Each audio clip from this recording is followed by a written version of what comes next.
The drama surrounding Nicole Kidman and Keith Urban's $325 million split has left Hollywood stunned. Not because of a public scandal, but because of the quiet precision of its revelation. When Nicole filed for divorce on September 30th, 2025, she didn't give interviews or emotional statements. There were no tears on camera, no mutual respect announcements from publicists, no quotes about growing apart. Instead, there were numbers. Cold, clear, and unflinching. 306 versus 59. Those numbers, buried deep in the court filings, told the story she didn't have to say out loud. They weren't just a custody schedule. They were a confession, a timeline, and a postmortem of a love story that had been dying in silence long before the world caught on. 19 years of marriage, 2 daughters, and a bond that once seemed unbreakable, all unraveled in legal paperwork filed in Nashville's Davidson County Circuit Court. The documents list the official reason for the divorce as irreconcilable differences, that familiar Hollywood phrase used to mask the pain beneath. But behind those words was something far less abstract. Nicole Kidman gets primary custody of Sunday Rose, now 17, and Faith Margaret, 14, for 306 days each year. Keith Urban will have them for just 59. That's not an even split. That's a message. It's a mathematical representation of a family that had long since stopped sharing the same rhythm, the same home, the same life. When you break down what 59 days means, it becomes even clearer. 2 months a year. That's all Keith will see his daughters, while Nicole raises them for the other 10. For years, their public appearances painted a portrait of devotion. They walked red carpets hand in hand. They thanked each other in award show speeches. They smiled through interviews about balancing fame and family. But as Nicole quietly filed those papers, the image shattered. What looked like partnership was actually performance. What sounded like love was routine. And behind it all was a man whose career took him away for most of the year.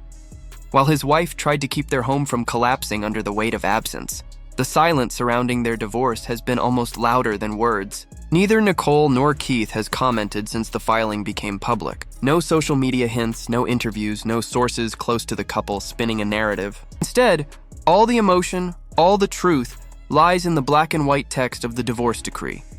And when you follow that trail, you find something much more painful than infidelity or betrayal. You find years of distance disguised as dedication.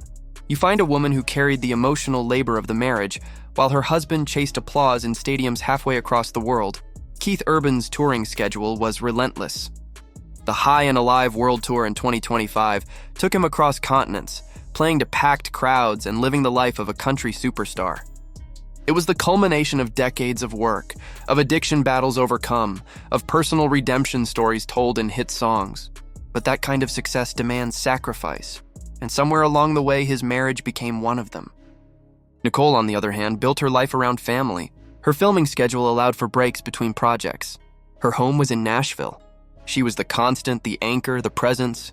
And when the math longer made sense, when she realized she was spending 10 months of the year as a single parent, the quiet decision was made. The timeline, hidden in the court documents, adds another layer to this heartbreak. While the official separation date is listed as September 30th, Keith had already signed the permanent parenting plan nearly 2 months earlier, on August 13th. That means by the time the public was watching them celebrate their 19th wedding anniversary in June, smiling for photos and posting tributes online, the marriage was already over behind closed doors. The same man who told the world, "Happy anniversary, baby," had already agreed to see his children less than 2 months a year. And then there's the money. Or rather, the lack of financial conflict. Neither spouse will receive alimony. Both will retain all assets held in their own name. No drawn-out battles over royalties, no spousal support negotiations. That level of separation doesn't happen by accident. It happens when a marriage was built on a prenup, one that anticipated this ending before it ever began.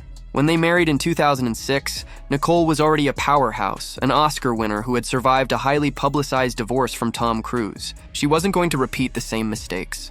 Keith, at the start of his global fame, agreed to terms that kept their financial lives separate forever. It was practical. It was protective. But it was also prophetic. 19 years later, the very contract meant to protect them from heartbreak is the same one that allowed them to dismantle their union with surgical precision. And still, beneath all the clean paperwork, there's a shadow. Keith Urban's battle with addiction has always been part of his story. In 2006, just 4 months after their wedding, Nicole staged an intervention that sent him to rehab. He would later speak about it in emotional tributes, calling her his savior, the woman who chose love when the world told her to run. But addiction doesn't disappear. It lingers in the background, even when the headlines fade. The custody split doesn't mention substance abuse, but the numbers hint at concern. Because when a mother claims 83% of custody time and the father doesn't fight it, something deeper is at play. Maybe Nicole didn't trust leaving their daughters with him for long stretches. Maybe Keith knew that fighting for more would expose truths neither wanted the public.